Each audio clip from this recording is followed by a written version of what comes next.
Imagine missing out on $5 million because you didn't click on one button. That's exactly what happened during Season 1 of the Hyperliquid airdrop. No meme coin gamble, no clever farming strategy, just a single click on a terms and conditions pop-up. That was all it took. Most people missed it, but the opportunity didn't vanish with Season 1. Season 2 is live right now, and it's shaping up to be even bigger. While most of crypto is still distracted or late to the party, early users are quietly stacking points, farming passive yield, and positioning for what could be one of the most valuable airdrops of the year. My name is Danilo, and today we're diving into Hyperliquid, what it is, how the platform works, and how you can take advantage of the current ecosystem through staking, vault strategies, trading volume, and under the radar NFT multipliers that most people haven't even heard of yet. If that sounds interesting to you, make sure to hit that subscribe button and ring the notification bell so you never miss future crypto updates. Alright, let's get into it. At its core, Hyperliquid is a trading platform built for serious on-chain activity. It's not just another decentralized exchange sitting on top of Ethereum or Solana. Hyperliquid runs its own layer 1 blockchain that was purpose-built for one thing: performance. The goal isn't to become yet another Alt L1. It's to make trading on-chain feel just as fast and fluid as a centralized exchange, without sacrificing any transparency. Most dexes rely on automated market makers, or AMMs, where you swap into pooled liquidity at whatever the curve gives you. I mean, it works, but it's messy for serious traders. Hyperliquid takes a different approach. It uses a fully on-chain order book, meaning you can place limit orders, get real price discovery, and execute with precision, just like on Binance or Coinbase. The difference is that everything happens transparently, on-chain, and with near instant finality. This matters more than people think. On a traditional AMM like Uniswap, a large trade can cause major slippage, with the price moving against you as your order fills. On Hyperliquid, the order book structure means you get tighter spreads and far less slippage, even with trading with massive size. And because there are no gas fees, you don't get hit with hidden costs on every move. For active traders, that's money saved, and for casual users, it means less friction and cleaner fills. The infrastructure behind it is built for speed. Hyperliquid runs on a custom consensus mechanism called HyperBFT, which processes up to 100,000 orders per second and settles trades in under a second. That's not marketing fluff. This is what allows whales to swing massive positions without lag or failed transactions.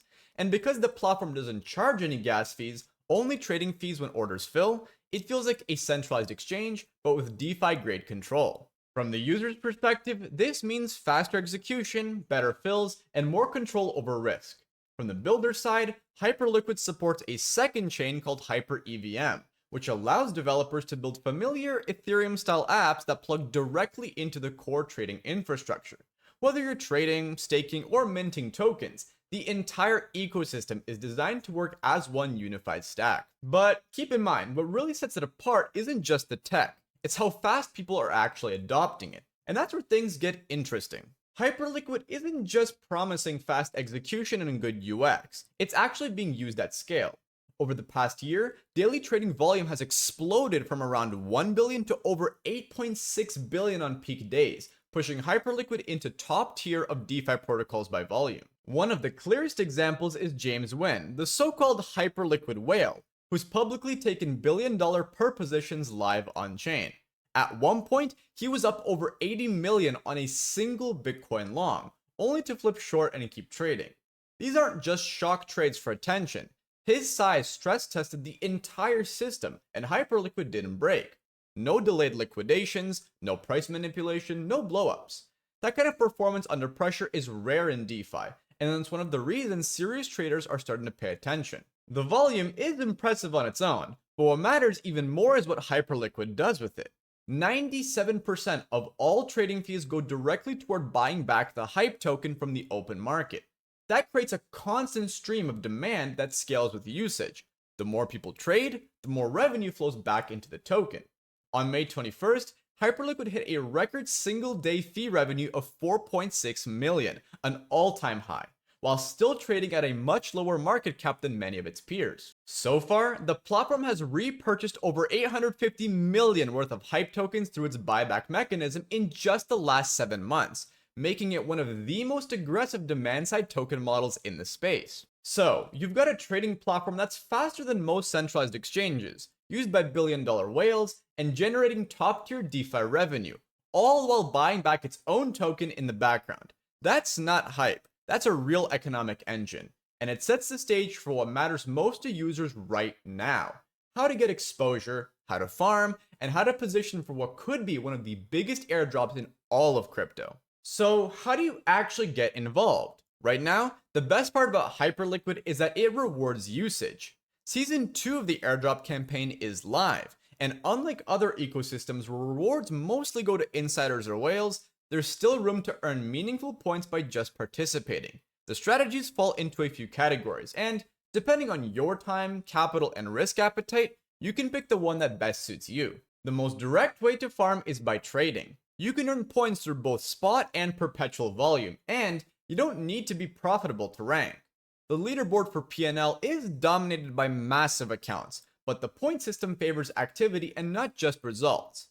That means you can focus on consistent volume, even with smaller position sizes, and still stack airdrop rewards.